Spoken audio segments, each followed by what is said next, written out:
is leaving. A guy walks, I still remember to say, a guy walks up to me. And I'm used to hearing him say, oh, good job, whatever. He goes, you have a demon in you.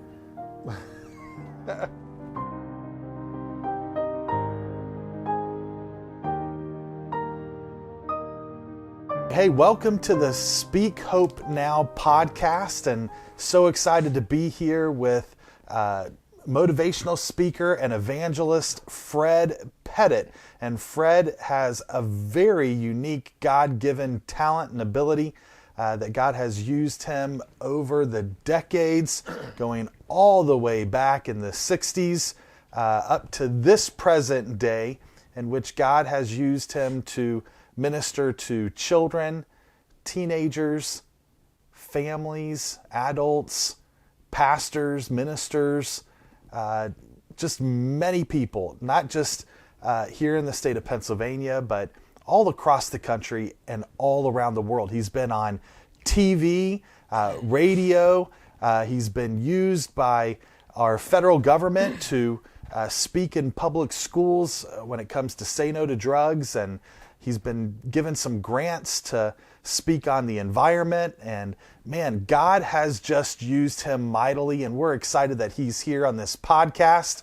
And I'm excited about his friendship and him being here as well. Same here. I think what we're going to talk about here today, Fred, is just present day ministry and what you're seeing in the church, what you're seeing in our society, and what's unfolding. And God has been using you, and I know it's been tough now post-COVID when it comes to ministry, and things have changed so rapidly, but we're going to pick your brain here today and talk with you about a lot of those areas of your life. Go for it, man. All right. Well, hey, let's start off with maybe pre-COVID, what that was like, and then going into COVID, and what COVID did to affect your work and your ministry. So talk to me a little bit about your ministry pre-COVID, and what was that like for you?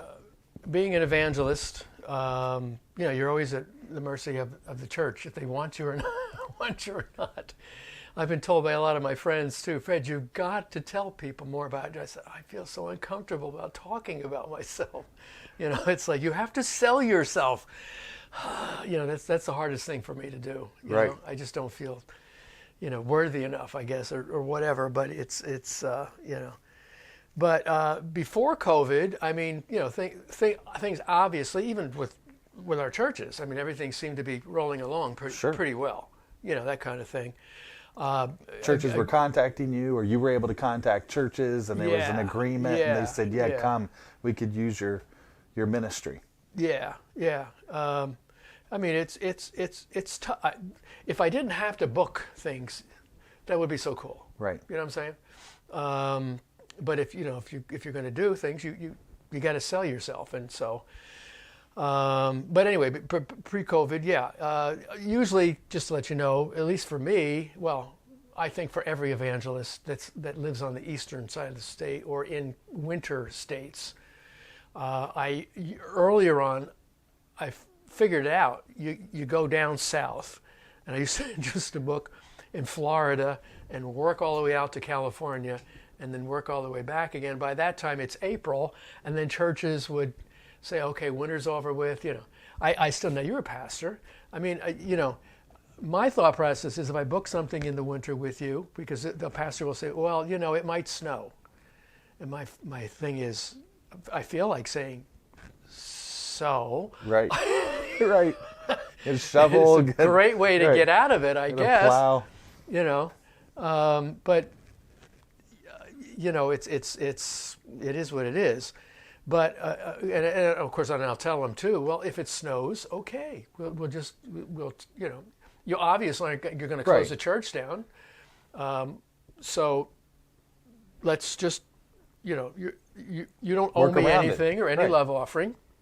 Yeah, we'll push it ahead. Yeah. To someplace else, and they just I've worked on that all my life, and that's why I used to go down south and get it over with. Yeah. But up here, where we are, and we're not really, in a major snow belt anyway. But right. Still. So, But booking has never been my forte, Yeah. like that type of thing. So I'm just, really nervous about that and so forth. But then when COVID hit, it was almost to me like, oh, look, all the people saying, oh, look, we don't have to go to church. We can kind of hang out in our pajamas and we can watch, the service on, and of course, and that was the TV progression of or on churches our anyway, phones. Right. which was a great outlet for churches to do. But now it was even better because you can't get everybody in the buildings. The government wouldn't let us do that. So voila. The problem I see, at least, and I might be all wet, was the fact that, everybody's gotten used to the fact that, well, why do I need to go in a church building? I mean, Yeah. Well, I know I the sit here in my pajamas and we can have church together, or The state of PA shut down churches. They made a decision in Pennsylvania that church was not an essential business, and so they shut down the church. And from some recent research that my wife and I did, we figured out they shut down the church from March 15th of 2020 to the end of June 2020. Yeah. So there was quite a long period of time that the church was shut down until the state of PA decided that church was an essential business. Yeah. And so that really hurt not only people in your position who are evangelists or motivational speakers who speak in public, but it also hurt the church and the functioning of the church. The church should have been left open during COVID because the church could have reached out to a lot of people. There were communities, there were pockets of faith communities where people needed help, and those faith communities should have been able to rise up and help people during one of the most dangerous periods of our time in our nation. Do we want to throw into this power that made them feel good to close down those churches? Yeah. That was a good excuse. Right. And for everything else. And to me, that's Satan's great tactic. Right. I think, anyway. I mean, people might say, well, you're reading into it too much. I don't think so. Right. I think, that Satan, that was his cue. The whole, to me anyway, and what do I know? The whole thing of having COVID to start with was, maybe we can just get away with church altogether. We can get away with people that way too, or whatever. And, So we took a major hit spiritually. Yeah. We also took a major hit financially in our country.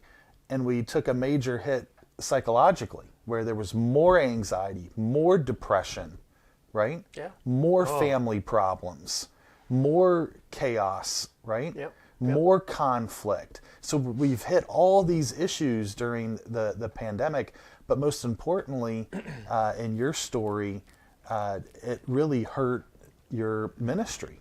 It really harmed your ministry. Yeah, yeah. And I'm not alone in this. I mean, I think in all evangelists, I mean, there's other people affected too, but since we're just talking about this one, Right. one thing, even going south and west to, get out of the snow belt, as it were, it didn't matter because everything is shut down. Everything's shut down. Shut down. Yeah. I always tell anybody who says to me, I think God was calling me to be an evangelist.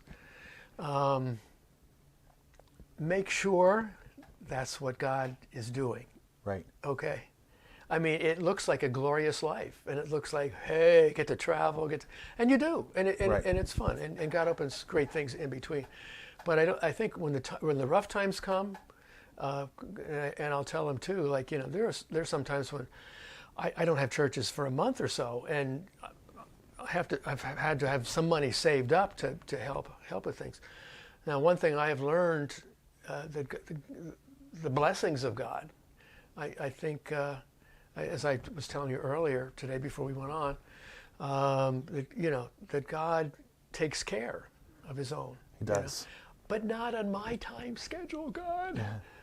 Right. It never is, right? I related to you even this past 3 months, January, February, March. I I had no real income coming in. And my rent was saying, where's my money? Where's my money, for this, for that? And I just, I should know better, because God will supply.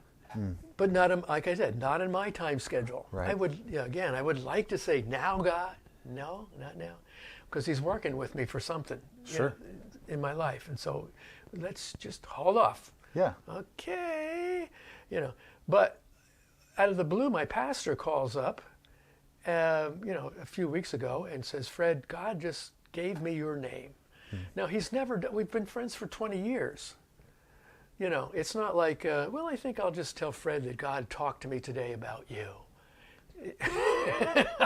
Out of the blue. Right. So I said, well, Pastor, things are going, it's slow, blah, blah, blah, blah. And so I finally said, well, I guess I could tell him this. I feel embarrassed, but,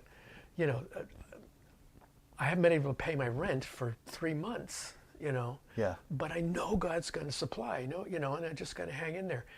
And we know each other enough, to talk with each other like that. And so, and there's a silence on the phone, and I'm going, hello. Would you ever get that moment where, hello, you're still there?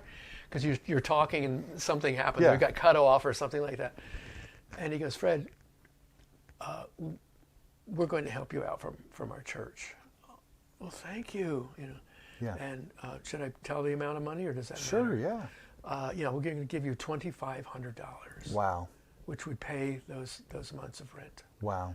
Well, I think he had to say, Fred, are you there? to me a couple times. Right. Because I just broke down. I mean, and that's a God moment. Yeah. And then just when I thought that God moment was, when I say over, it's never over, but right. A few days later, I get a call from another church. Fred, we hear, and I'm going, hear from where? And that you just need to be helped out right now, or Wow. God is telling us. So we're going to give you some money, and I'm going. Yeah. And then I have to sit back and say, God, you know what you're doing. You always do. You always do. He does. Yeah. He knows. And he provides, right? Yeah. Yeah. And so even in your most driest period of ministry, he provided for you. Tell me about what you see in church ministry. God provides for you in every way to keep you ministering to people, right? To keep you moving forward and ministering to the church and to communities. What are you seeing in the churches today? What are you seeing in communities today that may have changed rapidly here over the past couple of years? I've seen some things that are just slowly changing, and this did it. Wow. This just finished it off. This caused It's like Satan saying, come on, people, you can't keep hanging on to God. Now I'm going to really put the whammy on, or something like that. You know what I'm saying? But when I was younger, I would always think of older people, like they don't know what they're talking, not what they're talking about, but it's the good old days, nothing is done the same way anymore, and right. I seem to be falling into that crack there a little bit, and so I have to go, okay, I'm not going in that far, but when you get older, you're here, and everybody else is here, and you're able to see all the way down the ranks when you were here, if I can put it that way, as an illustration. Especially in the kids' world, I can't really relate too much because I don't talk to that many ministers or things about that. But in the kids' world, I'm talking to children's pastors or leadership. I'm finding more and more churches are saying, you know what, we don't.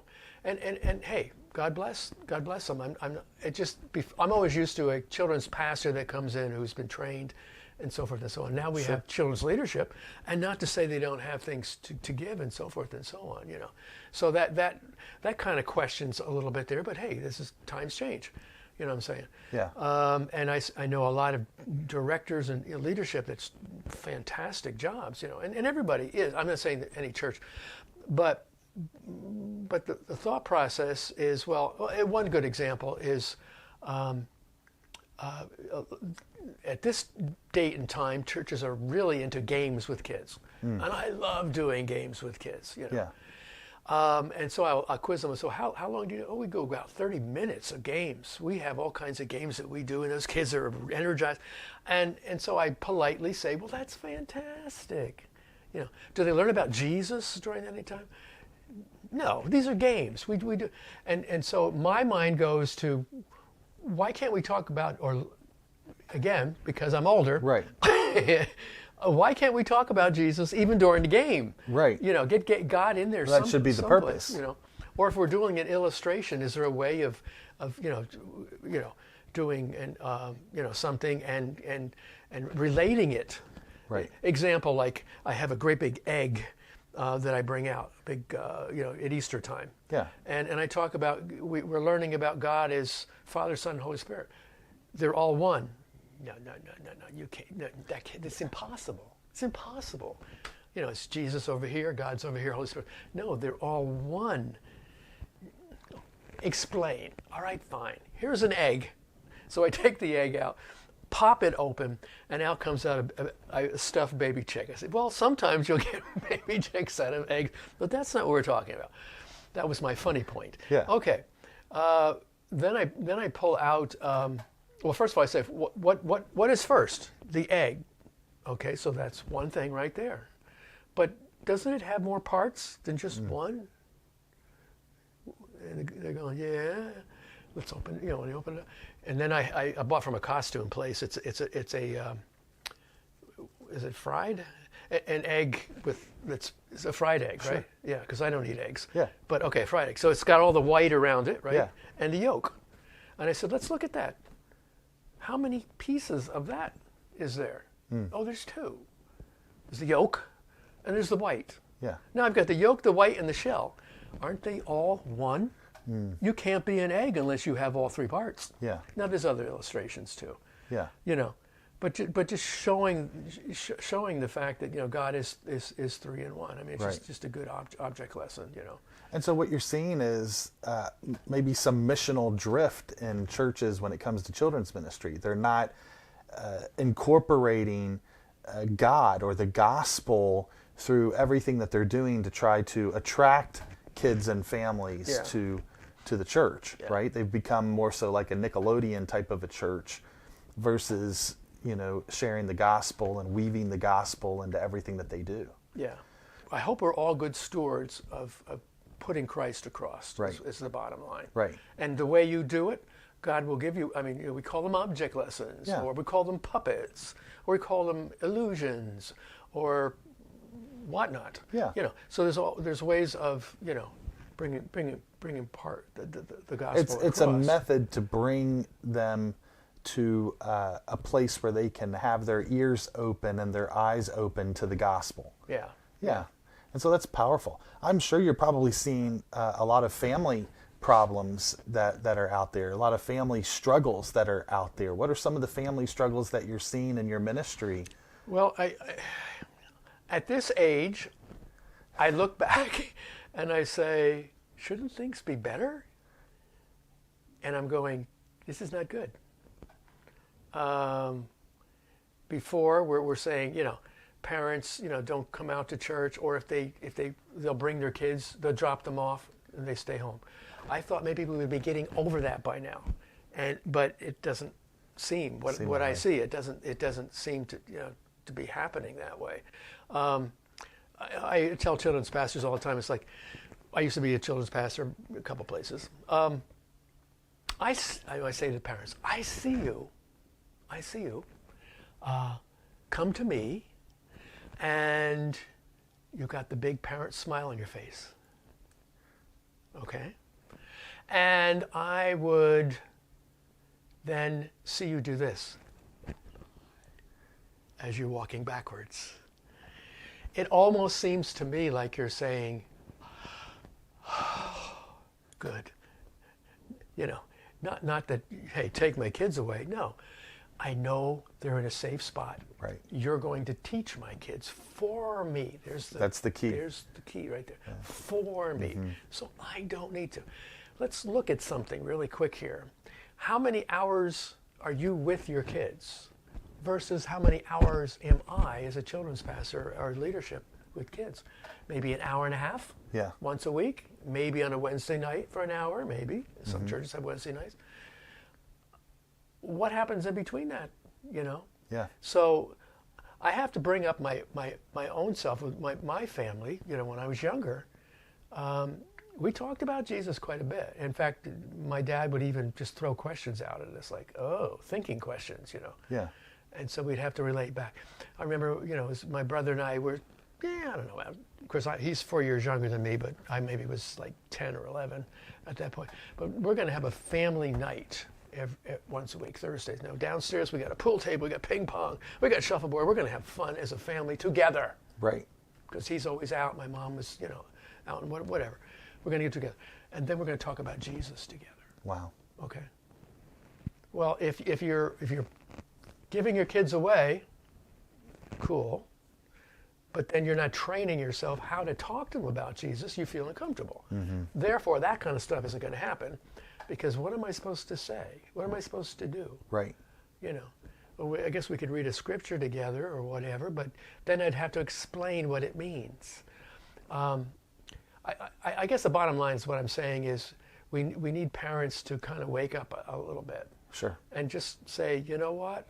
It's my fault if my kids don't take Jesus with them as they get older. Right. Because I'm pointing it off on somebody else or whatever. So, but there's easy ways, and Sure. talk to your children's pastor. Say, Sure. can you give me some object lists? You know, that's what they're there for. Yeah. And help me illustrations or things so I can talk to my kids this week. Right. I mean, it's not, you know, I understand. It's Right. like, where do I get this stuff like this? And maybe God doesn't necessarily give me, you know, with me, I mean, God just flows me with stuff like, oh, yeah, that's a good idea. You know, blah, blah, blah, because that's what I do.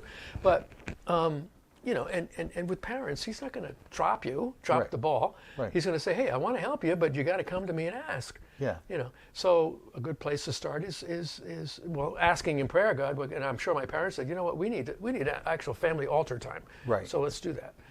And who's to say, you know, if God directly told my dad that or whatever, but he got it from someplace. Sure. And the same thing in the church. You know, let's talk to our Right. leadership and whatever. But bottom line is, I see it getting worse than better. It might be just me, but it's getting more and more where parents are connecting. And then when I'm on the road traveling, it's like, well, I don't know if we can get the families to come out. That's a bad, not a bad, what's the word I want to use? That's a disturbing way of saying, they pastors know, Sure. we're just not going to get anybody to come out. Yeah. And why? I mean, they should be happy. They want to come to God's house. They want Right. they want their kids to grow. And so somewhere in there we need to retrain or you know, something that way. And we're seeing the faith community kind of fall apart. Yeah. And we're seeing this drifting away, Yeah. right? Scripture says there Yeah. will be a falling away. And so we're seeing that right before our very eyes, when in all reality, with everything that's going on around the world, Yeah. right? And all these developments with world countries and dictators and world leaders that are very sinful, very evil people, you know, we're all the more we need to build a faith community. And it starts in our homes. Yep. It has to start with parents. Yep. And, you know, unfortunately, we're seeing more divorce. We're seeing, you know, families torn apart because of divorce. We're seeing more abuse, more conflict in the home. We're seeing things that are just very detrimental to the upbringing of children. And the last thing on the list, unfortunately, is faith, right? Yep. Last thing on the list is church, or getting that faith education, that spiritual education, when that is a crucial part of our psychology, right? Yep. It's body, mind, and spirit. And if we're not feeding the spirit, you know, how are we supposed to grow? How do we find that proper development in our lives, in our families, in our communities, in our churches? And then throw on top of that, well, my kid might be a boy or he might be a girl. I mean, I'm not going to get us involved in too much talking about that, but to me, at least an outsider looking in, my child might be a guy, it might be a girl, excuse me. I mean, God built what he built. And if we don't believe that, then I guess you can go along with what everybody, or not everybody, but a lot of people are talking about. In schools, that's all I see on the internet is parents now finally getting upset because their kids are being taught something they don't want them to be taught. Right. And I don't know how all that kind of stuff works, but I would pull my kids right out and I would go someplace that does. Sure. I mean, that's just what I would do. It's not that we don't love people. It's not that we don't go down the path of wanting them to feel loved by us. But again, when there's great confusion and there's not this foundational faith that they have in their lives, the enemy's going to come in and confuse them. Yeah. And there's great confusion nowadays. And Scripture speaks of that, right? People will be blinded. People will be like chaff, and they'll float to any and every doctrine that's out there. And we're seeing that in the church today. And it's got to be difficult knowing that God's placed in you and on you this call to reach families, to reach children, and yet it seems like more and more the door seems to be closing for whatever reason instead of being wide open. I mean, churches need you. Churches need your ministry. Churches need children's evangelists. But it seems like it's an afterthought, or the churches can't afford it, or the families are not there. But I would think the investment of the time, the income, would open up the door. Yeah. Don't you think that is the case? If they invested, definitely. if they went down that path of... Yeah. It would open up the door to bring them in. Each evangelist is different. I mean, from my standpoint, and I get told by my friends, some of you can't work like that, but God supplies. I mean, some churches just can't afford something. And I've been known to go into churches, hey, I don't want anything. Yeah. I don't want anything. I want to be here to help you. Right. Kind of thing. And then every time I've said, actually when I said that, inevitably they'll hand me a little something, because they just want to try to, well, thank you so much, But I'm not in it for the money. Right. I'm in it to win it. I think that's a coined thing. Right. Something I heard on the internet. I'm in it to win it. But let's work together. That's the thing. And like I said, for the kids pastors, and another thing too, this is a funny thing. I'm old enough to have started with what's called flannelgraph. Okay, I'm just going to bring this up quick. Sure. Flannelgraph. What's this flannelgraph? It's a piece of felt, and printed on it, I use Bible characters, and then you have a board, and it's felt also, and then the front part is printed so it would not stick on there correctly, but the backside's fuzzy, and the board is fuzzy, and so when you put it up, it's just another way of object lesson. So when I talk to a lot of my children pastor friends, Fred, that's ancient, that's old. We don't want to do that kind of stuff anymore. And so I have to let them know, just watch, because I'm here tonight. I'm actually going to do some flannelgraphs. Oh no, the world has ended, And inevitably after, it's like, well, the kids were just sitting there on the edge of their seats. So I said, well, a lot of that has to do with the fact that you keep them at the point of what's going to happen next in your story. Right. The way you tell your story and so forth. I said, but if you notice, I stick this thing on the board and I walk away. I'm not featuring this as much as what I'm talking about. It's just there as an object, like anything else. Sure. So I stick that up there. And inevitably, every one of them will say to me, too, like, the kids will say, how does that stick up there? Like, wow. It's like, no magnets. How does that work? And it's awesome that they respond. Funny. That's not the only thing you use. But you use technology. You know that's not the only thing that you use. No, but anything can become an object. Right. I tell people, I have water here. Maybe I'm not necessarily thirsty, but I want to get the crowd back. Watch. I don't even say this to them. All of a sudden, the crowd is quiet. Right. What's he going to do?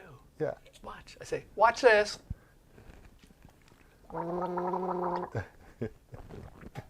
Get them to laugh. They're back on track again with Right. me.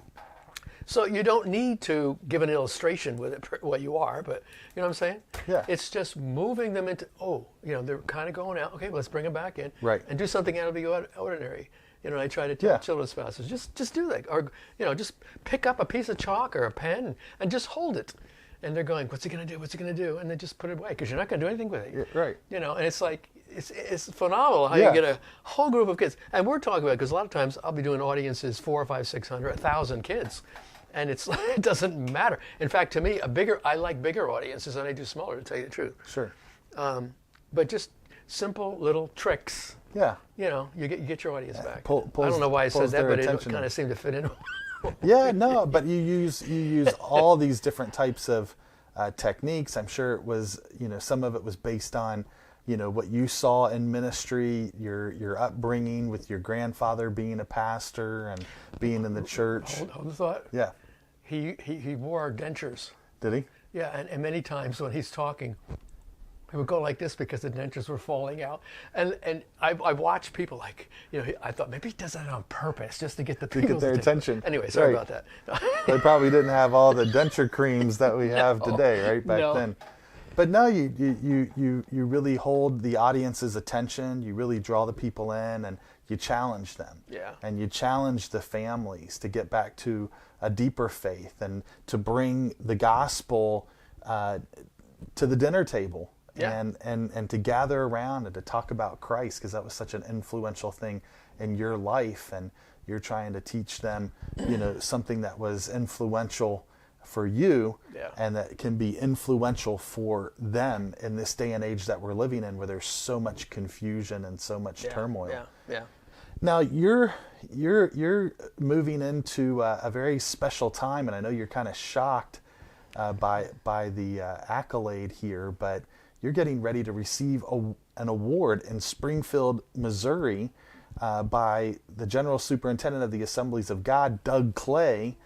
Tell me a little bit about what you know about that award. I'm sure I'm going to find out more about it, which is great. First of all, I was trying to make excuses not to go, because I'm just not that kind of person.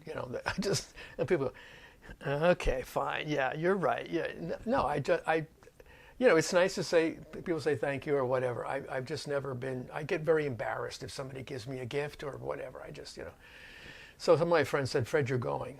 You're gonna do this. In fact, my pastor, he says, I'm driving you out there. We're gonna drive out together. It's called the Smith Wigglesworth. These were evangelists of their time. This is an evangelist award, I guess. Wow. And it's going to happen during the evangelist convention, I guess, this year, which is in May.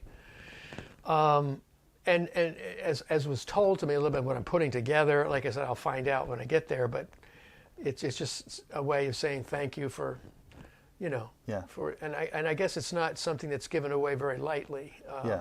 It's now they are also aware, I guess, because of the fact that this is my 60th year in ministry, because I started when I was 13 years old. Wow. So I count. So some people would say, "Well, that you were a kid then." So I do. I was ministering, for Pete's sake. So why wouldn't you count that?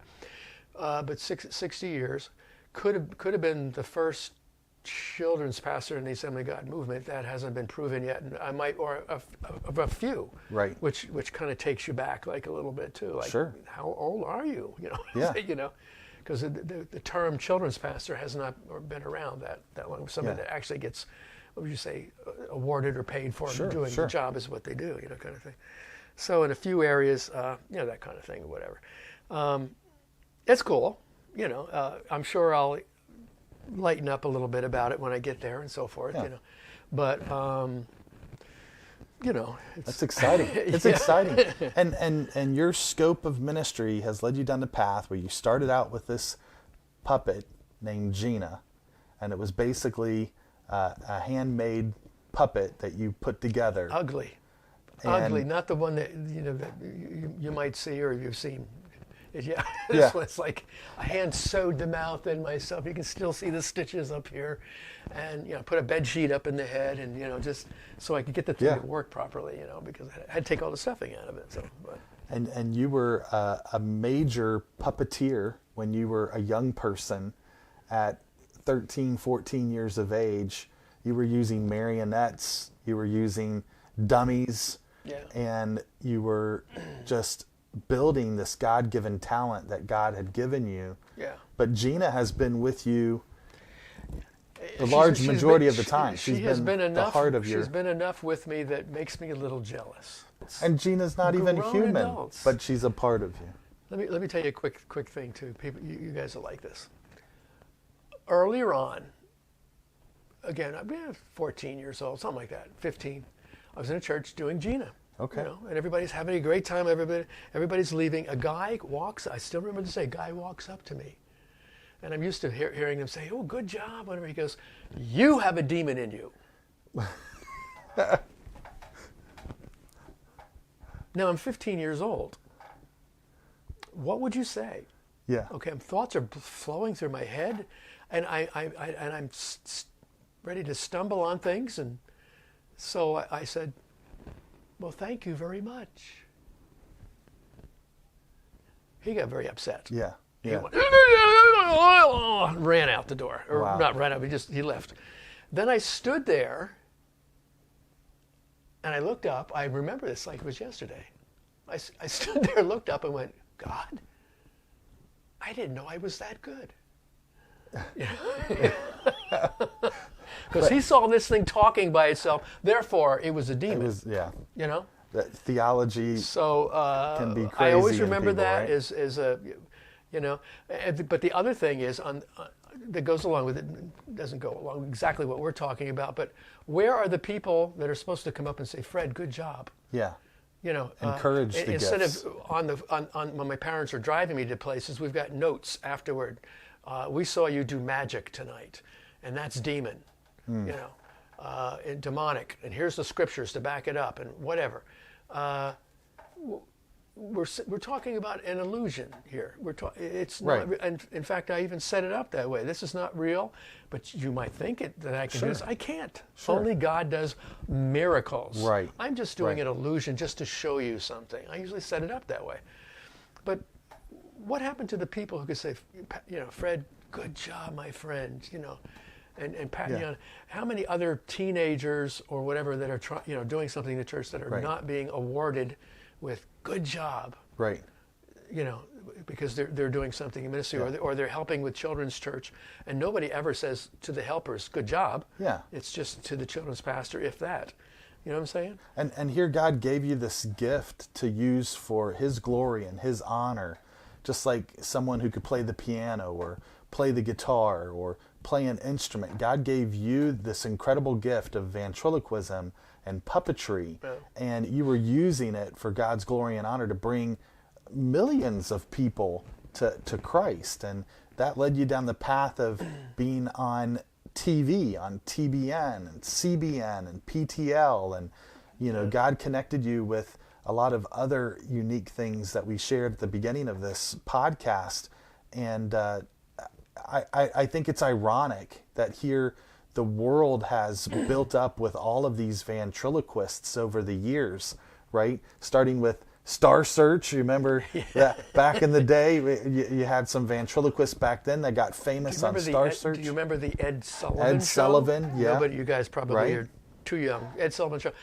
A little mouse called Topo Gigio, ventriloquist, Senor Wenceslas or something like that. He goes, "Hello, hello, how you?" You know, it's just really weird. And that got my attention, too. You know, Edgar Bergen was an early, and I watched his mouth, and his mouth moved. Wow. And I told people, he's not really a good ventriloquist. Yeah, right. Well, they said he was on the radio first with the voices and stuff like Yeah. that, and then he became a ventriloquist, you know, and so forth. And of course, now when you go in front of an audience and you say you're a ventriloquist, you better be at least partially good, because inevitably people will come afterward and say, "Well, I did see your mouth moving." You know, that was their deal. Right. That's Right. what they learned. I saw your mouth moving, so you better be good. But God used you in a great and mighty way, and you gave that talent to the Lord. And shame on those who go down the path of discrediting the talent that's being used for God's glory and honor. And I'm just impressed, you know, with you, Fred, and your dedication and your faithfulness to the Lord. And Thank you. This award shows that. Again, you're not going to be getting millions of dollars. You're not going to be getting a stage on Vegas with an Assembly of God award. Yeah. But, God is continuing to show you his faithfulness, and you should receive honor where honor is due. Well, and the honor goes to him. And the honor goes to him. Yep. And, thank you so much for coming on here and Thank you for talking inviting me. about your ministry and what you're seeing. And, I just want to challenge our audience, the Speak Hope Now audience, that as you hear Fred's story, you see Fred following the Lord with all of his heart, soul, mind, and strength, and his faithfulness, his dedication to the Lord. And I'm just so just blown away how he has dedicated his entire life through all of the challenges, through all of the hardships, that he stayed faithful to the Lord and to the ministry that God has called him to. And may we all have the same heart, and may we all follow Christ as Fred Pettet follows Christ. Now, I didn't want to dive in, but I know that Fred is dealing with, some medical complications, but God has seen him through that. He's believing by faith that God is going to see him through. A lot of times when we face hardship, we decide to quit, to give up, to stop. That's not what Fred has done. He's continued moving forward, believing by faith.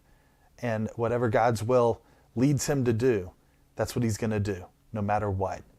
And I pray his story inspires you, that no matter what hardship you have in your life, whether it's family problems, whether it's ministerial problems, whether it's financial problems, whether it's physical health problems, no matter what, place all your hope and trust and faith in God, because he'll see you through.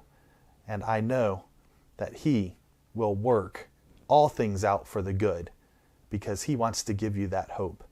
Thanks again for watching us Speak Hope Now, and we'll see you soon.